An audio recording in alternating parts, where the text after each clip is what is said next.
ஜாமீனில் வெளியே வந்ததுக்கு பிறகு பாண்டியன் குடும்பத்தில் இருக்க எல்லாருமே முத்துவேல்கிட்டையும் சக்திவேல்கிட்டையும் கையெடுத்து கும்பிட்டு நன்றி சொல்லவும் செய்ய அப்பத்தாவுக்கு ஒரு பக்கம் மனசுக்கு நிம்மதியாகவும் இருக்கு.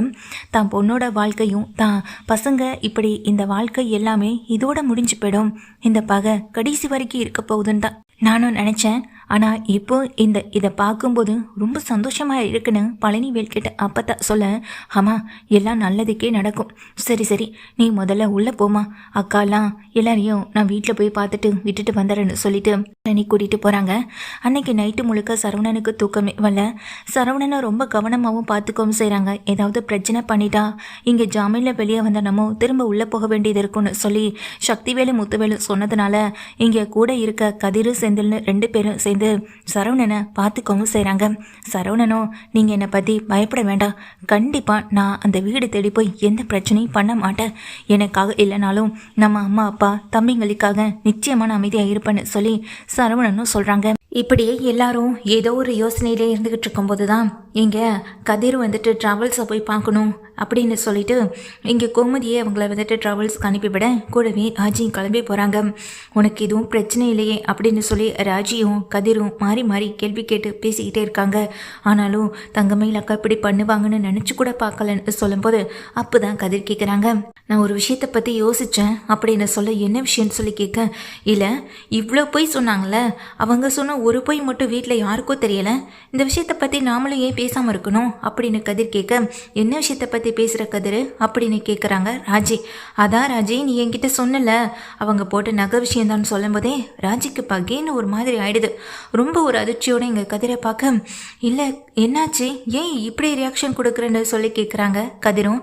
நானும் மீனாக்காவும் கூட அதை பற்றி யோசித்தோம், ஆனால் அவங்க சொல்லியிருக்க இங்கே கம்ப்ளைண்டே வரதட்சணை கொடுமை தான், நாம் போய் இப்போ அந்த விஷயத்தை பற்றி பேசணுன்னா அது நமக்கே எதிராக முடியும்னு எங்களுக்கு தோணுச்சு, அதனால தான் நாங்கள் அதை பேசலைன்னு சொல்ல, நீ சொல்கிறதும் சரிதான் ராஜி, நான் கூட அதை யோசித்து பார்த்து தான் விட்டுட்டேன், ஆனாலும் வீட்டில் இருக்கவங்க கிட்ட இதை பற்றி சொல்லி தானே ஆகணும், எத்தனை நாளைக்கு இதை வீட்டில் இருக்கவங்க கிட்ட நம்ம மறைக்க முடியும் அப்படின்னு கதிர் சொல்கிறாங்க. அதுக்கு ராஜியும், நீ சொல்கிறதெல்லாம் சரிதான் கதிர், நானும் அதை பற்றி யோசிக்கிறேன், மீனாக்கிட்ட கூட கேட்டு பார்க்குறேன்னு சொல்லிட்டு எங்கள் ராஜியும் சொல்லிட்டு இருக்காங்க. கதிர் வந்துட்டு ட்ராவல்ஸ் விஷயமா வெளியே கிளம்பி போக அங்கே தான் எங்கள் ராஜிக்கு ஃபோன் கால் வருது. ஃபோன் வந்த கையோட என்னடி சொல்கிறேன் அப்படின்னு கேட்க, ஆமாண்டி அப்படின்னு சொன்னதுமே ராஜி அதை அப்படியே விட்டுட்டா இங்கேருந்து கிளம்பி அங்கே அவங்க ஃப்ரெண்டு கூப்பிட்ட இடத்துக்கு ஓடவும் செய்கிறாங்க. என்னடி சொல்கிற, ஃபோனில் சொன்ன விஷயம்லாம், ஆமாண்டி இப்போ தான் பார்த்தேன் அப்படின்னு சொல்ல, எங்கன்னு தேடுறாங்க. இருடி ஒரு நிமிஷம்னு தன் ஃபோனில் இருக்க ஃபோட்டோவை எடுத்து இங்கே அவங்க ராஜியோடைய ஃப்ரெண்டு ராஜிக்கிட்ட கொடுக்க, ராஜிக்கு இதை பார்த்ததும் பகேன்னு ஆகிடுது. உடனே கிளம்பி பாக்கியம் வீட்டுக்கு போகிறாங்க. அங்கே தங்கமயில் அழுதுகிட்டே தான் இருக்காங்க. நேரமும் அழுக இப்படியே உட்காந்துருக்க ராஜி வந்து நிற்கிறத பார்த்ததும் அங்கே நின்றுட்டு இருக்க பாக்கியத்துக்கும் மாணிக்கமும் ஒரு மாதிரி ஆகுது.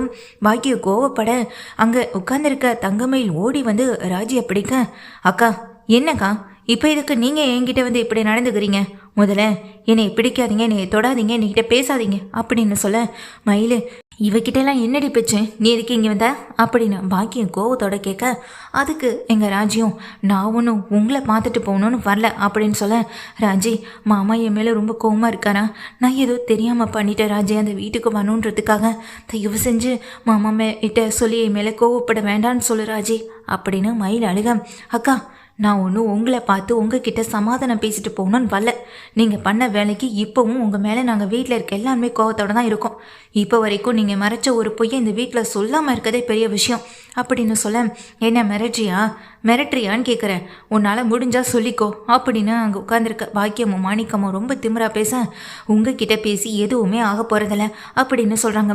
பின்ன எதுக்கு இந்த வீட்டுக்கு வரேன், கேஸை வாபஸ் வாங்க சொல்லி உன்னை கெஞ்சுறதுக்காக அனுப்பி வச்சானா நான் உன் புருஷன் அப்படின்னு சொல்ல, கதிர் எதுக்கு தேவையில்லாமல் இப்போ இந்த விஷயத்தில் எடுக்கிறீங்க, நீங்கள் கொடுத்ததே போய் கம்ப்ளைண்ட், இதில் தேவையில்லாமல் கதிரை பற்றி பேசுகிறதுக்கு முதல்ல உங்களுக்கு என்ன தகுதி இருக்க அப்படின்னு சொல்லி திட்டுறாங்க. அதுக்கு உடனே மாணிக்கமும், அம்மாடி நீ எதுக்கு இங்கே வந்த அப்படின்னு சொல்லி கேட்க, சுடரை பார்க்க தான் அப்படின்னு சொல்லும்போதே சுடரே அதிர்ந்து போகிறாங்க. என்னக்கா என்ன விஷயம்னு சொல்லிட்டு வந்து பக்கத்தில் நிற்க சுடர் கணத்தில் ஊங்கி பல்லான்னு ஒரு அறைய விடுறாங்க. இதை பார்த்தா பாக்கியமும் அங்கே நின்றுட்டுருக்க மாணிக்கமும் அதிர்ந்து போய் ராஜியை பார்க்க, ஏய் என்ன என் வீடு தேடி வந்துட்டு என் பொண்ணு மேலே கை வைக்கிறியா, ஜாமீனில் தான் வெளியே வந்திருக்காங்க உங்கள் வீட்டு ஆளுங்க, கொஞ்சம் ஞாபகம் வச்சுக்க சொல்லு அடுத்து நான் என்ன வேணாலும் பண்ண முடியும் அப்படின்னு சொல்லி அங்கே பாக்கியம் மிரட்ட, போதும் நிறுத்துறீங்களா அப்படின்னு சொல்லி இங்கே ராஜி திட்டிட்டு சுடரை பார்க்குறாங்க. என்ன நினச்சிட்டு இருக்கோம் மனசில்? இந்த வீட்டில் எவ்வளோ பிரச்சனை போயிட்டுருக்கு. உங்கள் அம்மா உங்கள் அப்பான்னு உங்கள் அக்கா வாழ்க்கையை பற்றி கொஞ்சம் கூட யோசிக்காம தான் நினச்சது தான் சரி, தான் செய்கிறது தான் கரெக்டு, இதை செஞ்சால் இப்படி நடக்கும்னு எதை பற்றியும் யோசிக்காம இப்படி என்ன நினச்சிட்டு இதை செய்கிறாங்கன்னு கூட எனக்கு தெரியலை. கடைசியில் உங்கள் அக்கா வாழ்க்கை பாதிக்கப்பட்ட மாதிரி உன் வாழ்க்கையும் பாதிக்கப்படணுமா அப்படின்னு சொல்ல, அக்கா என்னக்கா அப்படின்னு சொல்லும்போது, ராஜி என்னாச்சு அப்படின்னு அங்கே நிற்கிற தங்கமயில் கேட்க, இங்கே ராஜியை தங்கமயிலையோ அவங்க அம்மா பாக்கியத்தையோ மாணிக்கத்தையோ ஒரு நிமிஷம் கூட எட்டி பார்க்காம சுடரையும் முறைச்சு பார்த்தபடி நிற்க, என்னடி வீடு தேடி வந்து என் பொண்ணை கை நீட்டி அடித்தது மட்டும் இல்லாமல் என்னமோ நிற்க வச்சு அவளுக்கு எதுவுமே தெரியாத போல் பாடம் நடத்திக்கிட்டு இருக்க, முதல்ல இந்த வீட்டை விட்டு வெளியே போ அப்படின்னு பாக்கியம் ராஜியை திட்டுறாங்க.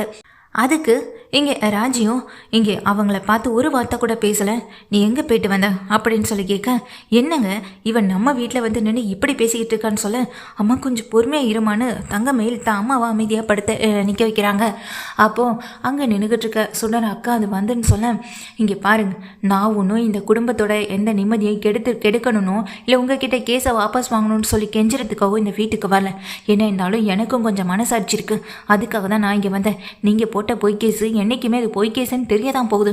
நாங்கள் எப்படிப்பட்டவங்கன்னு எங்களை சுற்றி இருக்கவங்களுக்கும் எங்கள் வீட்டில் இருக்கவங்களுக்கும் முக்கியமாக எல்லாருக்குமே தெரியும். இத்தனை வருஷம் பேசாத எங்கள் அப்பாவே எனக்கு இன்றைக்கி எங்கள் குடும்பத்துக்காக ஓடி வந்து நின்னாங்க.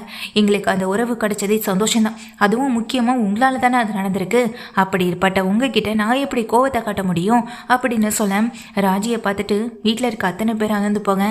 நான் ஒன்றும் உங்களை பார்த்துட்டு சமாதானம் பேசுகிறதுக்காகவும் இல்லை தங்கமேலாக்கா காயப்பட்டு உட்காந்துருப்பாங்க அவங்கள சமாதானப்படுத்தி நம்ம வீட்டுக்கு கூட்டிகிட்டு போகணுன்றதுக்காகவும் நான் இங்கே வரல.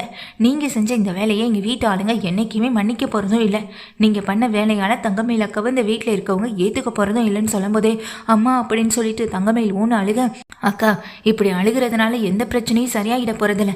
யோசிக்கணும், நம்ம வாழ்க்கையை சரி பண்ண நாம் என்ன பண்ணணுன்றதை பற்றி மட்டும்தான் யோசிக்கணும்.